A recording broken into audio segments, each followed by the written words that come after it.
This video focuses on how to directly compare information between two different Excel files.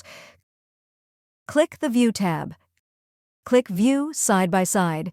This will pull up both worksheets into smaller windows stacked vertically. Click Arrange All. You can select to have the workbooks tiled, horizontal, vertical, or cascade.